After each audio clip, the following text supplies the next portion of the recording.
नमस्कार दोस्तों। हमारी आज की कहानी है वाह रे इस औरत का खेल। बेटा होने का इंतजार करते करते शालिनी ने 4 बेटियों को जन्म दे दिया। हर बार बेटे की उम्मीद रहती थी, लेकिन बेटा होने की अभी तक उसकी इच्छा पूरी ना हो पाई थी। वह बेटे की लालसा में हर बार भयानक प्रसव पीड़ा भी सहन कर लेती थी। शालिनी के पति कुणाल ने कई बार उसे समझाया कि हमारी 4 बेटियां हैं, वो भी बेटों की तरह ही तो हैं।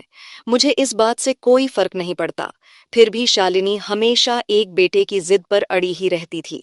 कुणाल के बार बार समझाने पर परेशान होकर एक दिन शालिनी ने कहा, सुनिए, मेरी 4 बहनें हैं, किंतु एक भी भाई नहीं है। हम 5 बहनों के लिए मेरे मम्मी पापा ने अपनी पूरी जिंदगी खपा दी। तन मन धन सब कुछ हम पर निछावर कर दिया। हमारा भविष्य बनाने में उन्होंने कोई कसर नहीं छोड़ी। हम सब का विवाह हो गया। हम अपनी अपनी ससुराल चले गए। अकेले बच गए पापा और मम्मी। हम चाहकर भी उनके बुढ़ापे की लाठी ना बन पाए। हम 5 बहनों में यदि उनका एक बेटा भी होता तो उन्हें यह दिन नहीं देखने पड़ते। वह उनके बुढ़ापे का सहारा जरूर बनता। बस इसीलिए मुझे बेटा चाहिए, ताकि हम मेरे मम्मी पापा की तरह अकेले ना हो जाएं। इन चारों के ससुराल चले जाने के बाद एक दिन के लिए भी अगर इन्हें बुलाना होगा तो उनके सासुर और पति से हमें अनुमति लेनी होगी। वह भेजेंगे या नहीं, यह उनकी इच्छा पर निर्भर होगा। शालिनी के मुंह से यह सब सुनकर कुणाल ने फिर से उसे समझाने की कोशिश करते हुए कहा, शालिनी, अब समय बदल गया है। अब ऐसा नहीं होता है। अब ऐसा नहीं होगा। नहीं जी, ये सब कभी नहीं बदल सकता। ये सच्चाई है कि पालते पोसते हम हैं, पढ़ाते लिखाते हम हैं, लेकिन अधिकार ससुराल वालों का ही हो जाता है। याद करो आप, मुझे भी तो बुलाने के लिए मेरी मम्मी आपकी मम्मी से पूछती थीं। और यह भी याद करो कि उन्होंने कितनी बार मुझे खुशी से भेजा। अरे जितनी बार भी भेजा, 2 बातें सुनाकर ही भेजा। मुझे आज भी याद है कि कितनी बार मेरी माँ की आंखों से आंसू बहे। कुणाल अपनी पत्नी के मुंह से यह सब सुनकर चुप हो गया। शालिना ने अपनी कोशिश नहीं छोड़ी और बहुत पूजा पाठ किया। कई मंदिरों के चक्कर काटे, आखिरकार भगवान ने उनकी सुन ही ली और शालिनी की मनोकामना पूरी हो गई। उन्होंने एक बेटे को जन्म दिया।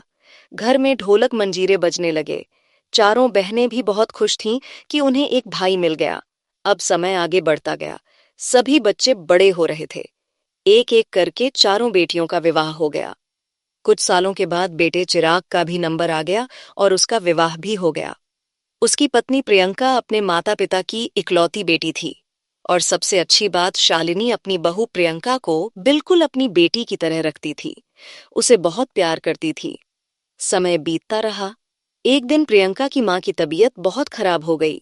डॉक्टर ने उन्हें 1 महीने के लिए बेड रेस्ट की सलाह दी।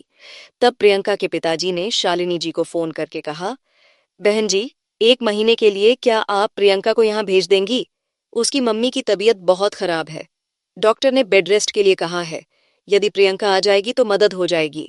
नाक मुंह सिकोड़ते हुए शालिनी जी ने जवाब दिया, समधी जी, 2-4 दिन की बात होती तो उसे मैं अवश्य ही भेज देती, किंतु 1 महीना उसके बिना हमारे घर का तो पत्ता भी नहीं हिलता। वहीं बगल में बैठे कुणाल शालिनी को शालिनी का ऐसा व्यवहार देखकर हैरान होकर उसकी तरफ देख रहे थे। फोन कट करके जैसे ही कुणाल से नजरें मिली कि शालिनी की नजरें अपने आप ही नीचे झुक गईं। तब कुणाल ने शालिनी के हाथ से फोन छीनते हुए अपनी समधी जी को फिर से फोन लगाया और कहा, समधी जी, आप चिंता मत करो। मैं आज ही शाम तक प्रियंका को आपके पास भेज देता हूँ। जब तक समाधन जी की तबीयत ठीक ना हो जाए, आप उसे वहीं रखिए। जब समाधन जी अच्छे से ठीक हो जाएंगी, तब हम बहू को आकर ले जाएंगे। तब प्रियंका के पापा ने कहा, भाई साहब, बहुत बहुत धन्यवाद हमारी परेशानी समझने के लिए। अरे समधी जी, धन्यवाद की क्या बात है? प्रियंका आपकी ही तो बेटी है। कुणाल जी ने फोन रखकर नाराजगी दिखाते हुए शालिनी से कहा, तुम भी वही गलती कर रही हो शालिनी, जो दूसरे लोग करते हैं।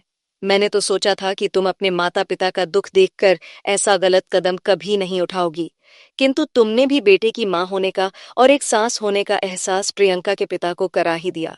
मुझे तुमसे यह उम्मीद कतई नहीं थी शालिनी। काश तुमने कहा होता। ठीक है भाई साहब, आप चिंता ना करें, मैं आज ही प्रियंका को भेज देती हूँ। खैर, आगे से इस बात का ध्यान रखना कि प्रियंका उनकी बेटी है। वह उनके दुख सुख में काम नहीं आएगी तो कौन आएगा? अगर जरूरत पड़ी तो उनकी मदद के लिए मैं अपने बेटे को भी भेजूंगा। अपने पति के मुंह से यह सब सुनकर शालिनी जी को अपनी गलती का एहसास हो गया। उन्होंने अपनी नजरें झुका ली और अपने पति से माफी मांगी कि आगे से मैं ऐसी गलती कभी नहीं दोहराऊंगी। तो दोस्तों, ये थी हमारी आज की छोटी सी कहानी। आपको ये कहानी कैसी लगी कमेंट करके ज़रूर बताएं।